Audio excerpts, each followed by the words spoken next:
Olá, esse é o seu Fala Trabalhadora, mas de cara e casa nova, sem perder a essência, porque esse é o programa onde os trabalhadores protagonizam.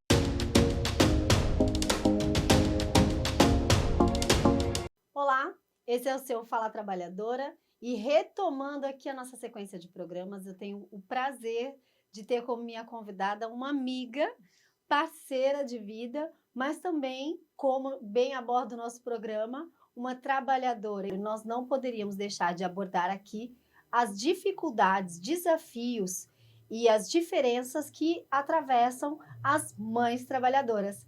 Fala Trabalhadora hoje é com a Carol Ferreira. Tudo bem, Carol? Tudo bem, Dani? E você? Vou bem, estou feliz em ter você aqui com Que a gente legal, também hoje. estou bem feliz, Dani. Eu acho que é muito importante a gente poder discutir sobre essa temática, sobre as mães, né, no mercado de trabalho, sobre as mães e o trabalho, como que a gente está fazendo, o que a gente está dialogando. Carol, eu queria aproveitar e começar aqui pedindo para você contar um pouco para nós, né, de quem é a Carol, como é a tua rotina enquanto mãe, mulher, e também um pouco dessa tua jornada de trabalho. Conta um pouquinho para nós da tua história até aqui. Tá, então, eu sou a Carol Ferreira, eu sou mãe do Vinícius, de 4 anos, e do Nicolas, de 1 ano. Eu sou esposa do Renato. Atualmente, nós somos sócios de uma gráfica, a Cássio Gráfica. E eu sou relações públicas. O meu foco de atuação é com marketing e comunicação pública e governamental. E eu trabalho atualmente com a gráfica, né? Tenho trabalhado mais com a gráfica. Vocês produzem, então, além do conteúdo que vai para a gráfica, também todo o material impresso. Não, a gráfica, ela é focada na produção mais do material mesmo. O meu marido, ele é designer gráfico, então ele trabalha como designer gráfico também, mas a gente produz banners, placas, cartões de visita, todos os materiais de comunicação visual e gráfica. Dentro lá do espaço físico da gráfica, tem uma Isso, loja, tudo certinho. isso, a gente tem um espaço físico, tem uma loja que fica em Santos, e lá a gente tem as máquinas, a gente tem uma pessoa trabalhando com a gente, então é lá que é feito, que é produzido o material, que é feito o acabamento, que o meu marido está lá todo dia, e eu, algumas vezes, não estou lá todos os dias, fisicamente. Você falou também que você atua como marketing, né? Isso, eu sou formada em Relações Públicas, que é a parte da comunicação social que trabalha com a comunicação estratégica, com os relacionamentos e a comunicação estratégica. Então, eu já trabalhei com algumas campanhas eleitorais, eu já trabalhei é, com algumas pessoas, e aí essa é a minha formação e é com que eu trabalho, a minha formação acadêmica. A estratégia do produto, né? Seja ele do campo político ou Isso, comercial. isso. Aí, assim, existem várias, independente se é uma organização pública ou privada, se é uma organização do terceiro setor, se é uma pessoa, uma personalidade pública, e aí o Relações Públicas, ele vai traçar estratégicas de comunicação com o público-alvo. Então, todo produto ou toda pessoa tem um público que deseja atingir, e cada público a gente tem que dialogar de acordo com o que a gente quer passar, com o que a empresa ou a pessoa quer transmitir. Então, basicamente, bem resumidamente, esse é o trabalho de relações públicas. Claro que existem diversas outras abordagens e diversas outras formas de trabalhar, como, por exemplo, cerimonial e protocolo, como eventos, produção de eventos. Também tenho bastante colegas que trabalham nessa área. Tenho bastante colegas trabalhando com as mídias digitais, né, Eu ia que te perguntar isso. Você tem bastante atuação também nas redes? Tem essa atuação profissional para as redes? nas redes, o meu trabalho é mais produzindo o conteúdo, né? No caso, Entendi. produzindo o texto ou sugerindo formas que esse texto vai ser apresentado de forma estratégica. Então, nas redes, o meu trabalho é mais esse. Eu não faço tanto aquela questão do tráfego pago, né? Que Que aí é a gestão de é tráfego. isso, que seria a gestão do tráfego. Essa parte eu ainda não trabalho. Entendi. E aí me fala, nessa rotina, você falou que o Nicolas está com Com um um ano. ano. Então, a empresa de vocês já tem quanto tempo de mercado? Ah, já tem bastante tempo, porque eu sou sócia do meu marido desde 2017, mas ele já tem a gráfica há bastante tempo. Antes já disso. trabalhava antes disso, E como tem sido a tua dinâmica hoje, por exemplo, né, atuando? Você falou que vocês têm um espaço físico onde fica a gráfica, então eu entendo que necessariamente vocês têm um período do dia que estão Sim. lá atendendo os clientes, né? Eu entendo que até que ele faça a entrega do material e produção, tem um pouco dessa questão do conteúdo, que você precisa ter uma altiva com o cliente. Sim. Como você tem feito a tua dinâmica? Porque com 1 ano, o Nicolas ainda está no período de amamentação. Sim, ele ainda mama, eu ainda amamento. Como foi para você essa parte, desde a gestação, o puerpo e agora a retomada do mercado? Como tem sido isso? É bem desafiador, né? É bem desafiador, porque a gente que tem uma empresa, a gente não descansa nunca. Então, a gente não tem aí os benefícios, né? E os direitos da CLT, por exemplo. Então, durante toda a gestação, a gente trabalhou normalmente. Durante a pandemia, eu pude trabalhar de casa. Isso também eu vejo como um grande privilégio poder trabalhar de casa, enquanto eu vi que muitas mães e muitas gestantes tiveram que brigar para conseguir trabalhar em home office, porque para garantir a segurança, né? A sua vida, na verdade, porque as gestantes foram grupos de risco durante a pandemia e eu estive grávida durante a pandemia. Então, eu vi isso também como um privilégio, mas também como um desafio, porque ao mesmo tempo que trabalhar de casa e trabalhar em casa com os meus filhos, eu pude estar ali com eles todos os dias preparando os seus alimentos, né? Então, fazer uma introdução alimentar da forma que eu penso ser a ideal. Eu pude amamentar em livre demanda, ainda amamento em livre demanda, então todas as vezes que o meu bebê está comigo e ele quer mamar, ele mama. Mas ao mesmo tempo é desafiador, porque a gente tem que equilibrar ao vivo, né, a nossa tripla jornada, que é a maternidade, o trabalho e a casa. Porque... E a casa não acaba nunca. E a casa não acaba nunca. A gente sabe que é um trabalho que não tem fim. E que muitas vezes a gente não para pensar nisso, né? Mas eu falo que é uma gestão também. Eu recentemente fiz um texto para as redes sociais, onde eu comparo a minha profissão de relações públicas com a maternidade. E o quanto eu consigo fazer técnicas de negociação e persuasão para convencer os meus filhos a fazerem as coisas que eu preciso, ou que devem ser feitas, ou até para garantir a segurança deles, ou quanto a gente administra, por exemplo, os recursos e o tempo para que no sábado a gente consiga comprar tudo que vai precisar para a semana, para não perder tempo indo de novo no mercado repor algo que faltou. Então, assim, essa tripla jornada e essa... Porque é uma questão cíclica, né? Não acaba o trabalho de mãe para começar o trabalho de relações públicas ou de empresária. E não acaba o trabalho de empresária para começar o trabalho de casa. Então, a gente está ali o tempo inteiro fazendo as 3 coisas. Enquanto a gente está cuidando dos nossos filhos, a gente está respondendo um cliente pelo celular, ou eu estou fazendo uma outra tarefa da minha casa e planejando quando que eu vou conseguir ir no mercado repor alguma coisa. Toda essa questão, assim. É exaustivo, né, Carol? É bem exaustivo, Nós mães, que você também, né, como mãe de 3... Mãe de 3, sabe muito bem como que é desafiador e como a gente precisa enfrentar tudo isso. E quanto é difícil, né? Quanto é difícil, na verdade, para todas as mulheres, né? Eu fico pensando, você trazendo um pouco aqui da tua rotina, eu sou uma mulher que eu sei que tem o privilégio de ter uma rede de apoio, né? Eu conto com o apoio da minha mãe, da minha avó, da minha sogra. Então, bem ou mal, para mim, a gente está aqui hoje fazendo esse programa e as crianças estão com a minha sogra, né? Sim. E aí nós vamos para casa. Então, assim, eu tenho sempre alguém para contar nesses momentos em que eu preciso esticar a jornada do dia para além do horário da escola das crianças. Eu fico pensando muito sobre as mães que não têm uma rede de apoio assim. Você é uma mãe que tem uma rede de apoio para contar? Como Não. você administra essa dinâmica? Por exemplo, você está aqui hoje.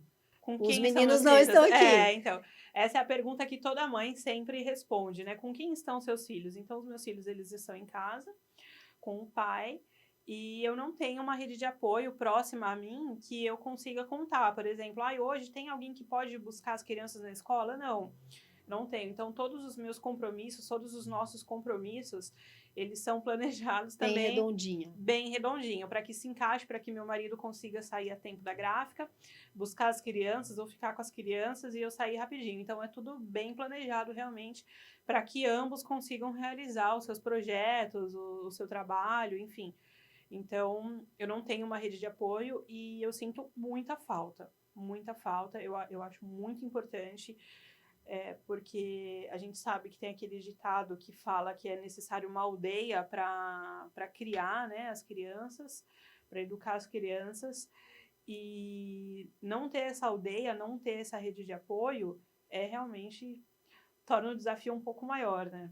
Sabe, Carol, eu tava ouvindo você falar e pensando aqui, né? Eu e você ainda somos mulheres que podemos contar com essa parceria com o marido, né? Que é pai, Sim. antes de mais nada. As crianças não são só nossas, né? É. São deles também, tão deles quanto nossas. Sim.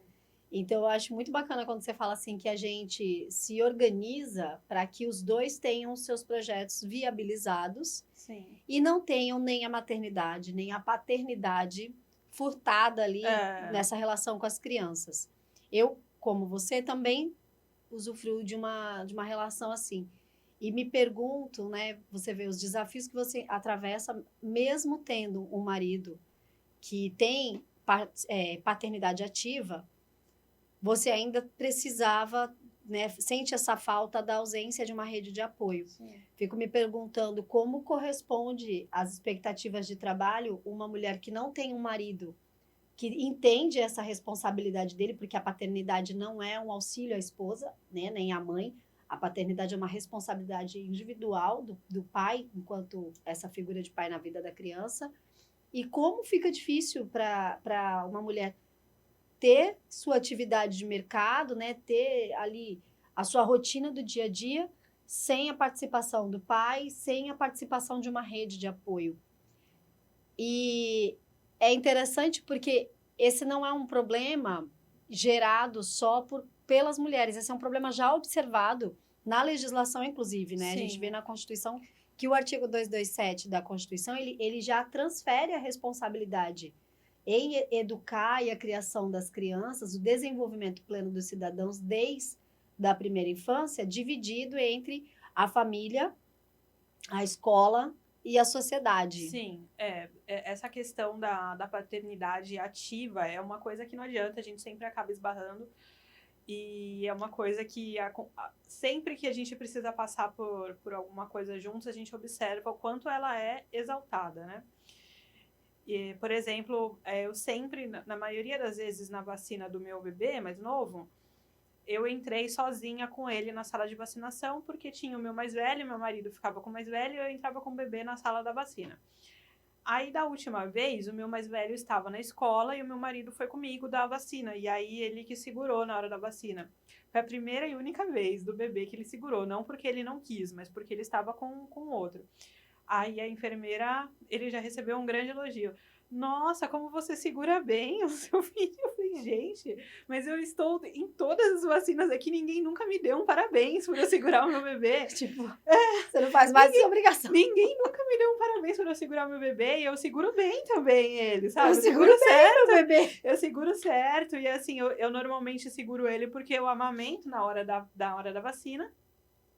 Porque a gente fala que é o mamageusia, né? Que é tipo que ajuda a aliviar a dor. E aí foi só nesse momento que ele segurou, foi só dessa vez, e assim, ele foi super elogiado. Eu falei, caramba. E assim, é assim em todos os lugares. Na escola, nas reuniões. Nas reuniões. Nossa, um pai que tá na reunião, e sendo que em todas a gente tá ali, né? Sou eu que busco, sou eu que levo.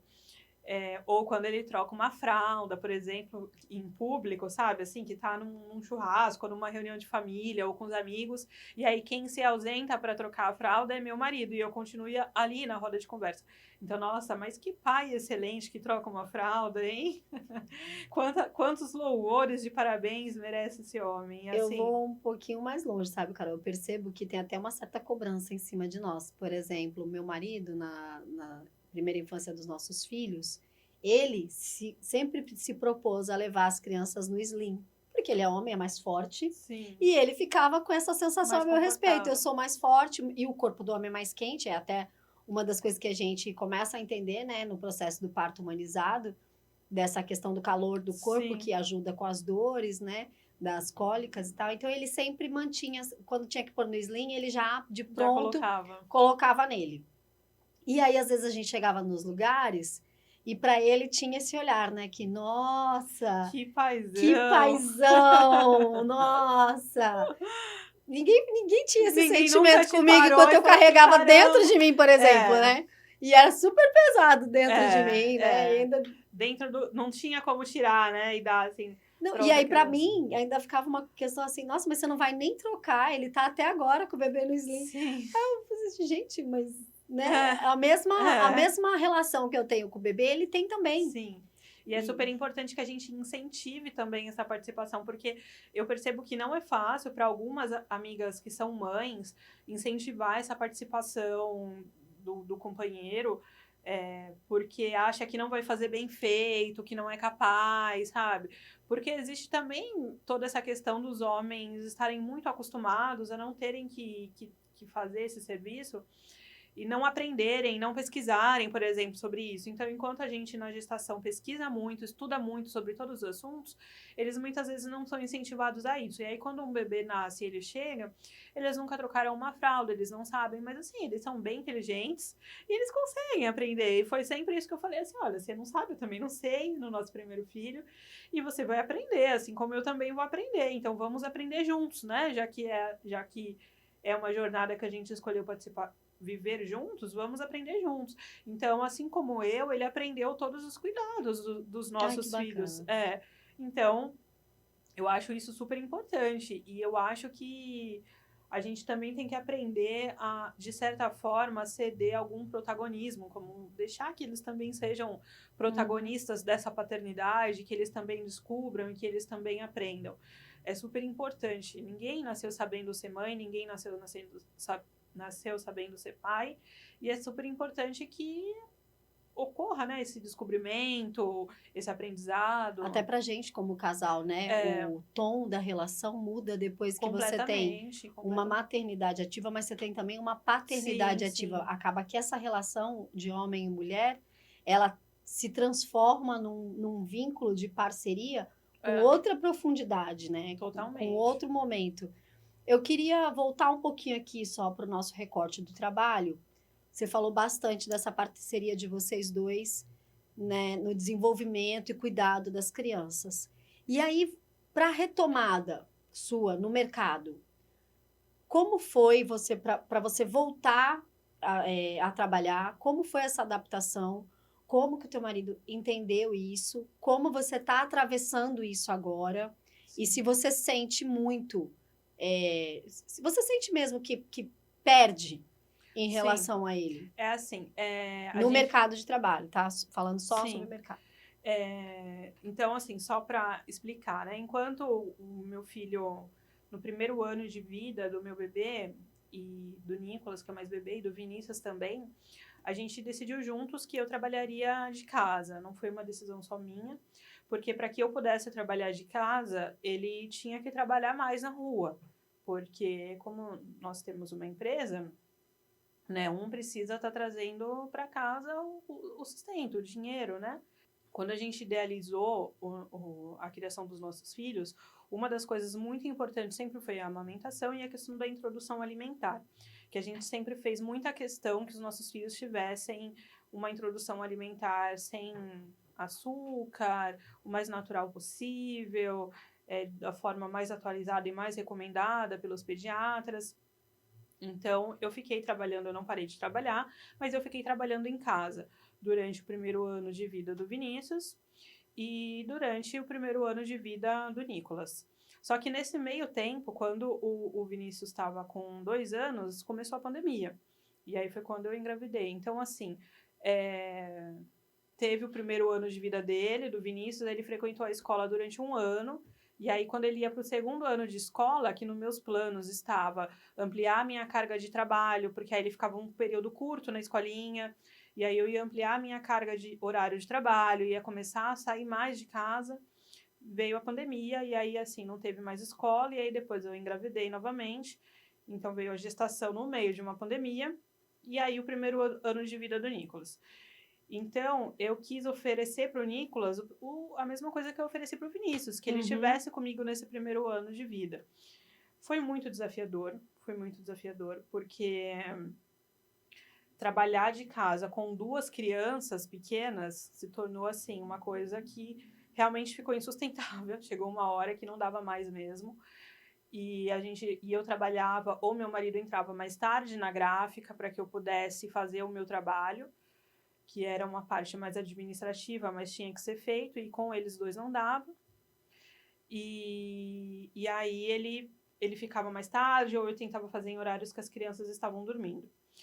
E aí, quando chegou agora, no começo do ano, no final do ano passado, na verdade, no começo do ano, eu conversei com ele e falei assim, olha, eu acho que já está no período de, primeiro que o Vinícius, o mais velho, agora já entrou na fase que era obrigatório para a escolinha, começar a alfabetização dele, e o Nicolas tá com 1 ano, mas eu falei assim, olha, realmente agora eu tenho que mandar os 2 para a escolinha, porque eu cheguei tanto no meu limite emocional mesmo, de estar sempre ali em casa, de não sair, de não ter contato com as pessoas, e de voltar, porque afinal de contas eu tenho uma profissão.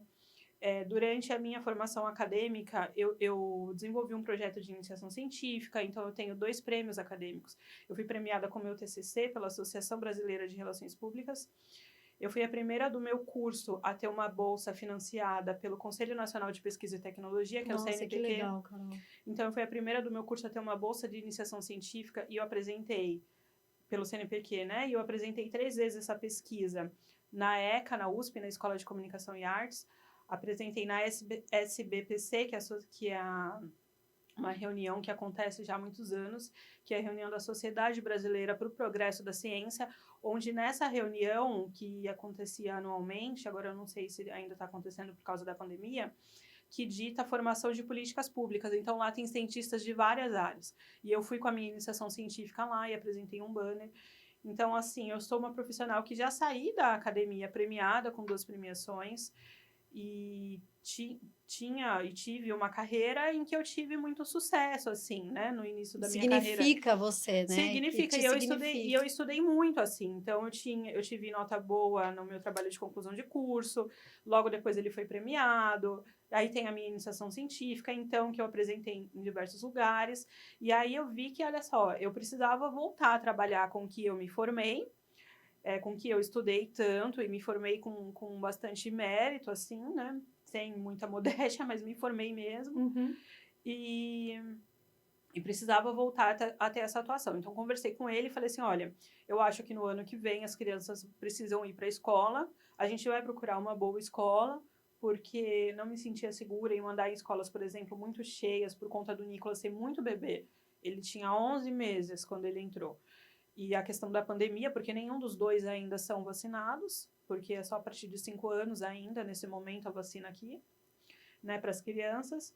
Então, toda essa insegurança, eu falei, olha, vamos pesquisar. Então, nós pesquisamos, achamos uma escola, e aí combinei com ele que eu retornaria e eu iria dividir o meu tempo, esse tempo que eu estou sem eles, entre os meus projetos pessoais e profissionais que dizem respeito mais à minha atuação como profissional de comunicação e também com a gráfica, porque a nossa empresa, ela ficou um pouco deixada de lado no primeiro ano de vida do Nicolas, porque foi realmente muito desafiador. Então, eu precisava voltar à gestão, a gente precisava voltar à gestão, né, gerir de forma mais assertiva, mais planejada a empresa, e também precisava voltar a atuar. Então, eu conversei isso com ele, e aí montei um currículo e fui procurar oportunidades na minha área. E falei assim, olha, eu sou mãe, coloco no meu currículo que eu sou mãe, tem uma hashtag lá, filhos no currículo, então eu coloco lá porque eu acredito, e eu pude vivenciar isso, que os filhos, eles agregam muito na vida dos profissionais. E isso tem pesquisa comprovada, basta qualquer pessoa pesquisar que a gente vai saber o quanto as pessoas, ao se tornarem pais ou mães, melhoram o seu desempenho profissional elas também. melhoram o desempenho profissional e melhoram muito várias capacidades, assim, de gestão, de planejamento, de um monte de coisa. Porque a gente fala desempenho profissional e às vezes a pessoa que tem uma primeira impressão vai achar que é a questão de jornada de trabalho. Não. Perceba, desempenho profissional é a qualidade do trabalho que você entrega, unida também a toda a forma como ele é desenvolvido, sabe? E também aos resultados quantitativos desse trabalho que você entrega. Então, depois, é natural que depois da maternidade, da paternidade ativa, você se torne uma pessoa mais cuidadosa, mais minuciosa, mais atenciosa em ângulos que você nunca ia olhar antes de ser pai ou mãe. E aí, assim, com isso, eu comecei a marcar algumas reuniões e a retomar os contatos que eu tinha antes, né? Eu fui presidente de diretório acadêmico também. Então, eu comecei a retomar os contatos que eu tinha com os meus colegas. E aí, eu pude ver alguns outros desafios. Primeiro, é muito difícil quando você é mãe e mãe de bebê e mãe de criança na primeira infância, você marcar as reuniões, porque você precisa, por exemplo, para mim, os meus filhos ficam meio período na escola. Eu ainda não deixo eles no período integral. Então, eu preciso marcar as minhas reuniões nesse período que eles estão na escola ou no período que o meu marido, que é aquela questão do planejamento, que ele consiga vir. Então, se cobrir, né? Um consiga cobrir o outro. E eu preciso também explicar para toda pessoa, quando eu vou oferecer uma proposta de consultoria ou de assessoria, que eu sou mãe e que isso faz parte da minha realidade, mas que isso agregou muito a minha visão como profissional e principalmente como relações públicas, porque sempre na minha formação eu fui mais puxada, eu tive como que eu posso dizer, uma proximidade maior com a área de planejamento e de estratégia e de gestão de relacionamento. Então, eu sou muito boa, por exemplo, em intermediar conflitos. Já fiz testes disso e eu tenho um talento para intermediar conflitos, por exemplo. E, gente, imagina o quanto eu aperfeiçoei isso cuidando de 2 crianças. Haja conflito, hein? Haja conflito. 2 crianças, a empresa, a produção intelectual, a gestão de negócio. Então, assim, eu falo isso que eu aperfeiçoei muito. E eu coloco os meus filhos no meu currículo, porque eu acho que, sim, isso conta como trabalho, isso conta como experiência. E nesse tempo que eu não atuei como relações públicas, eu atuei muito como mãe e atuei muito também na gráfica. Mas muito mais como mãe, assim, né? Porque a gente sabe que esse primeiro ano de vida é realmente bem super dependente. É muito dependente, é um bebê. E a nossa sociedade ainda não enxerga isso. Ainda não vê os pais, sobretudo as mães, como um potencial, como um recurso em potencial, né? Então, é muito difícil você ver uma mãe que ela sobe de cargo quando ela tá gestante ou logo que ela volta, por exemplo, da licença maternidade. É muito difícil que as empresas acolham essas mães e que entendam. A licença maternidade, a gente tem hoje licença maternidade de 4 meses. Quando a Organização Mundial de Saúde recomenda que a gente amamente exclusivamente pelo menos até os 6 meses de idade. Então, como que eu vou continuar amamentando exclusivamente até os 6 meses de idade, se com 4 meses eu preciso voltar a trabalhar? E isso não significa que as mães querem trabalhar menos, porque tem muita gente que interpreta dessa forma também, que é uma licença maternidade maior, é mais prejuízo. Mais tempo para ela ficar em casa. Mais tempo para ela ficar em casa, não. Primeiro, que a gente está trabalhando bastante. E segundo, que a gente está produzindo seres humanos saudáveis para a próxima geração de mercado, inclusive. De mercado, né? Nós, mães, na verdade, somos a maior geração de mão de obra pro capitalismo, assim, né? Porque somos nós que geramos a mão de obra e que educamos todos esses seres humanos que vão trabalhar na próxima geração e que estamos provendo também saúde quando a gente consegue amamentar e quando a gente amamenta.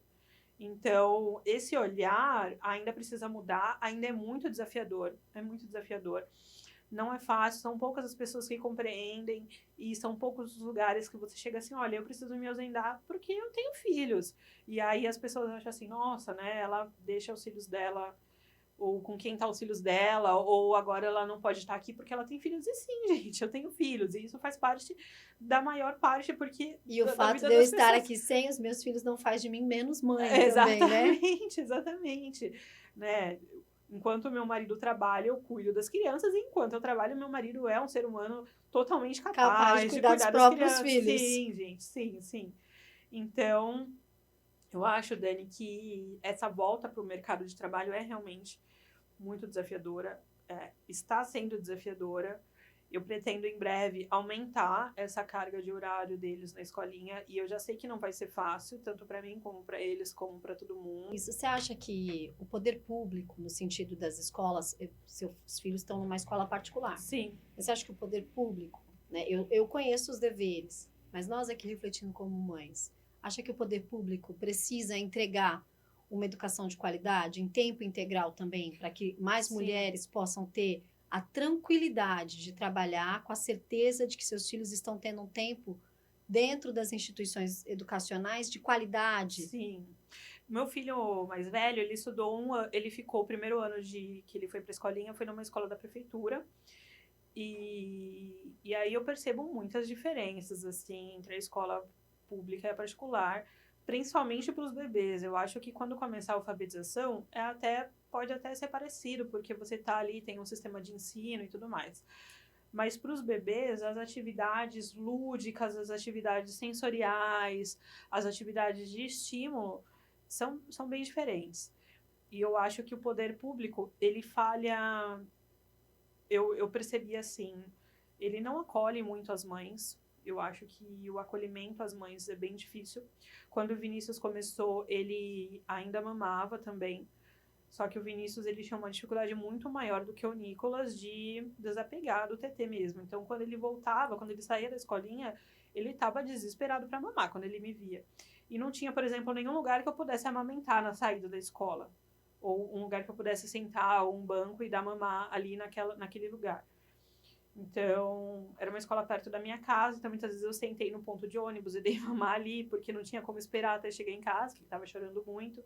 Porque criança não espera. Quem é mãe sabe, mas Criança não espera. se você ainda não viveu essa experiência, ou se você acha que não é bem assim, deixa eu te contar, a criança não espera. E aí eu tinha que fazer esse tipo de coisa, e eu acho então que o poder público, ele precisa realmente acolher melhor essas mães, acolher melhor as mães que amamentam, principalmente tem tido cada vez mais casos de bebês que começam a ir para creche com 3 meses de vida. Imagina, um ser humano que chegou no mundo há 3 meses, ele já está longe da mãe dele. Né? Ele ficou 9 meses dentro do nosso corpo, e aí ele sai com 3 meses de vida, ele já tem que estar sendo cuidado com pessoas um mundo diverso, né? Totalmente desconhecidas, e que a mãe muitas vezes não conhece, não é da família dela. E teve muitos casos, assim, de mães em São Paulo, que eu acompanhei, que tiveram que colocar os filhos com 3 meses na creche para trabalhar como faxineira, porque alguém precisava colocar comida na mesa. E aí, gente, essa creche, ela tem um lugar, por exemplo, para se a mãe quiser tirar leite e levar, ela tem um lugar para isso, tem uma estrutura para isso, os profissionais são treinados para isso. É adequado, primeiro de tudo, para um bebê de 3 meses estar naquele lugar? A partir de que idade se deve receber uma criança, né, um bebê, num ambiente? É seguro? A gente fica com muitos medos e muitos receios? A gente consegue ter acesso a essa escola no horário de trabalho, por exemplo? Se acontecer alguma coisa, eles vão ligar? O que eles vão fazer? Ou eu consigo ligar, se por acaso eu estiver lá? Você imagina, você é mãe, você sabe. Quando o nosso bebê está com 3 meses, a gente ainda se vê como sendo um ser humano só, né?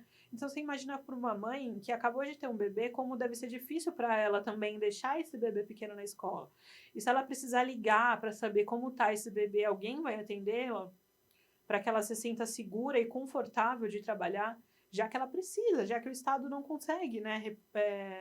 Já que a sociedade como um todo não consegue apoiar essa mãe, ela precisa dar o jeito dela, ela precisa voltar a trabalhar.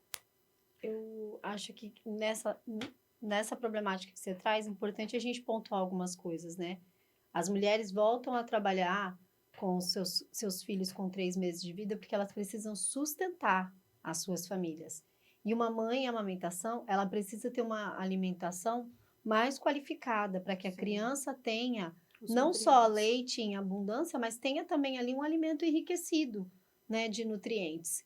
E aí a gente vê uma mulher que está obrigada a voltar ao mercado de trabalho, porque o mercado já abriu mão dessa responsabilidade com as mulheres. Na verdade, o mercado cada vez mais se comporta dessa forma, que a maternidade que se adeque. O mercado está aqui para produzir e gerar desenvolvimento e riqueza. Então, a gente, tirando a discussão aqui do mercado, sobra para essas mulheres o sistema educacional público, que tem a finalidade de educar, né? E educar é acolher, é cuidar também. Então, pode parecer num primeiro momento, quando a gente escuta a Carol falando, né? Tem um lugar adequado para essa mãe amamentar? Uma coisa assim, nossa, mas agora a escola tem que ter um lugar adequado? Uma escola que recebe crianças ainda no período de lactação precisa ter, né, um local adequado para que a mãe possa, inclusive, numa emergência, fazer uma visita à escola e suprir aquela necessidade. Sim. Né? Uma escola que recebe crianças nessa faixa etária precisa ter uma rede de apoio, e a gente sabe disso até porque o sistema público educacional, nesse período da primeira infância, ele prevê não só uma professora, mas 2 profissionais na sala, e já são por conta de ações como essa, em que essa mãe possa ter ali um feedback de como está o dia da criança que está em adaptação, se desligando da mãe precocemente, porque nenhum ser humano devia se desvencilhar assim de um vínculo tão íntimo Forte, como a né? maternidade nos primeiros 3 meses de vida. Inclusive, não é isso que diz a Organização Mundial de Saúde, Sim. né? Nem é isso que diz, né, todos os estudos e pesquisas Sim. já colocadas pela Unicef.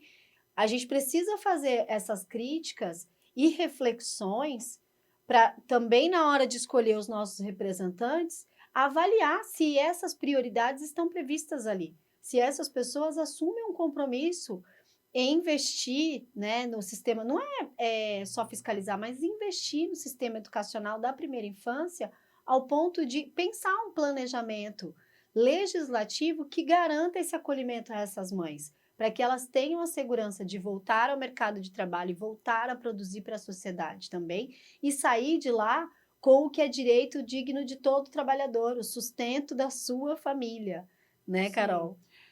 Eu acho que pensando quais seriam as soluções, né, Dani? Quais seriam o que eu não vejo assim. A gente precisa realmente pensar melhor e ver melhor a mulher mãe e enxergar melhor essa mãe e dar mais espaço e dar mais oportunidades para as mães. E eu acho que o poder público, principalmente como incentivador das ações, a gente pode pensar, a gente Garantidor também, né? garantidor. A gente está falando aqui das mães que deixam seus filhos nas escolas, nas creches públicas, mas também as servidoras, né? As trabalhadoras que trabalham no poder público. Como que é garantido para todas elas, né? Para todas nós, assim, como que é garantido esse direito? O que a sociedade, o que o poder público e o que todo mundo precisa saber e que nós também precisamos saber é que nós mulheres, somos metade da população e somos mães de outra metade, da outra metade. Então, a gente precisa ser mais protagonista, a gente precisa ter mais protagonismo nas tomadas de decisões e o poder público precisa enxergar esse ser humano, essa pessoa que é uma mulher, que é mãe e que é trabalhadora. Ela precisa acolher essa mulher, porque ao mesmo tempo que a gente precisa de uma mulher trabalhando, a gente também precisa que a mulher tenha filhos, porque senão qual é o futuro da Como fica a humanidade? próxima geração? Como fica a próxima geração? E se a gente acessar, né, e tiver acesso às pesquisas, o que dizem os profissionais e as pesquisas, quanto mais tempo a gente amamentar, é um ser humano mais saudável. Tem outra questão que a gente nem falou, mas do motivo de eu nem ter levado meus filhos logo com 6 meses para a escolinha, é que a alimentação na creche pública, ela é totalmente o que não é indicado. Então, tinha escolas que ainda oferecem salsichas, por exemplo, que é um alimento com um monte de química, com um monte de corante, um monte de aromatizante. E olha que a gente tem uma legislação específica para merenda, né? Que é o Plano Nacional de Alimentação Escolar. O PNAE, ele é claro, ele prevê, inclusive, alguns protagonismos da cultura alimentar da região em que você é natural, para que as crianças cresçam com esse pertencimento alimentar. Sim. E assegurando toda a questão da segurança alimentar, toda a questão dos nutrientes necessários para cada fase de desenvolvimento. Por exemplo, muitas vezes na escola dos meus filhos, a gente tinha acesso, quando eles estudaram na escola pública, o Vinícius só no caso, ao cardápio, né? E aí o café da manhã era aquela bolacha cracker, bolachinha de água e sal com margarina e com café com leite. E aí, se você parar para pensar, que nutriente tem nesse café da manhã, assim, porque é uma gordura hidrogenada com um alimento totalmente industrializado, onde que tá a fruta, onde que tá, né, um cereal, uma aveia, por exemplo, que vai ali fornecer energia, fornecer proteína para essa criança. Não tem. Então, assim, tá oferecendo ali o carboidrato e eu acho que é isso. E o café com leite é energia, né? E o café com leite é uma estratégia do mercado, já para o operário, né? O café com leite garante a energia do dia. E as crianças já desde de bebês já recebem isso. Então, assim... Você já vai produzindo operário. Então você pensa assim, poxa, eu vou mandar meu filho para a escola. Ele já não vai mais não vai mais ser alimentado exclusivamente pelo melhor alimento do mundo, que é o leite materno. E ainda por cima vai ser alimentado com piores alimentos, assim, do mundo. E isso não é luxo não, viu, gente? Porque o PNAE, ele prevê que as crianças tenham acesso, por exemplo, a frutas nessa fase. É muito... E tá previsto em lei, não é um luxo, sabe? A gente tende a achar que a gente dá o melhor em casa e que no poder público não tem essa obrigação. Tem sim, tá previsto em lei. Mas em casos, por exemplo, de famílias que conseguem, por exemplo, oferecer fruta em casa, ainda vai, tudo bem, complementa, mas a realidade do poder público não é essa. Uma mãe que deixa o filho com 3 meses na escola para poder trabalhar, ela não vai conseguir oferecer, muitas vezes, todos os nutrientes ou todo o grupo alimentar, nem que ela e nem que o bebê precisa. Muitas vezes ela mesma recebe também cesta básica do CRAS, tá ali, né, relacionada na rede de assistência. Então, fica faltando muita coisa. E existem muitas estratégias, eu acho, que o poder público deveria adotar e que fariam diferença, como a alimentação orgânica, ela é uma alimentação mais barata, porque ela usa menos veneno. Mas ela hoje sai mais cara porque a alimentação com veneno, ela recebe muitos subsídios do governo, né? Então, se uma prefeitura ou um estado resolvesse subsidiar mais, por exemplo, os produtores de alimento orgânicos, e aí esse alimento orgânico fazer um plano de incentivo e enfrentamento à fome com a agricultura familiar local, né? Como tem aqui em Itaém, a gente tem projetos assim, inclusive dentro da cultura indígena, né? Com o milho guarani, que é servido na merenda das crianças. Isso é um projeto feito ali pela Associação de Pequenos Produtores, super possível no município como São Vicente, possível no município como Santos, que a gente tem ali o CSA, que é uma organização internacional de produtores de agricultura familiar, fica ali perto da região dos Morros. Então, assim, a gente tem experiências exitosas na região, mas que não alcançam uma oferta maior, claramente por conta da ótica política aplicada na região, né? Não tem como prioridade o investimento nessas famílias que já teriam sua geração de renda dentro dos territórios, ali no quintal de casa, e estariam ainda fornecendo uma alimentação de qualidade para as nossas crianças. E eu acho que, assim, quando a gente fala de mulher, de mãe e de trabalhadora, a gente tem que ter... Porque, assim, os homens, eles também são pais, mas quem para pensar na alimentação dos nossos filhos, ainda somos nós, as mães, muitas vezes.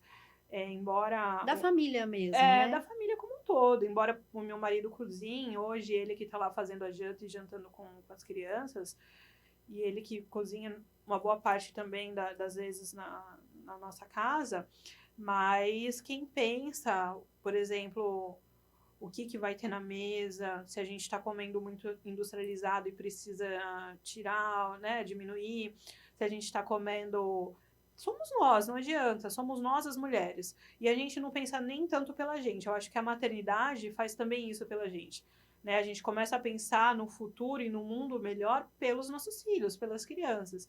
Então, a gente, na introdução alimentar, começa a prestar mais atenção nisso. A gente quer ser uma pessoa melhor, A né? gente Por quer causa dar o das exemplo, crianças. a gente quer ser uma pessoa melhor, e aí a gente começa a mudar a alimentação, por isso que a maternidade não adianta. Ela é uma potência, né? E você vê De quantos aprimoramento do indivíduo em si. quantas coisas ela pode mudar na vida, mas quem pensa tudo isso somos nós, as mães. Mas quem toma as decisões não somos nós, as mães.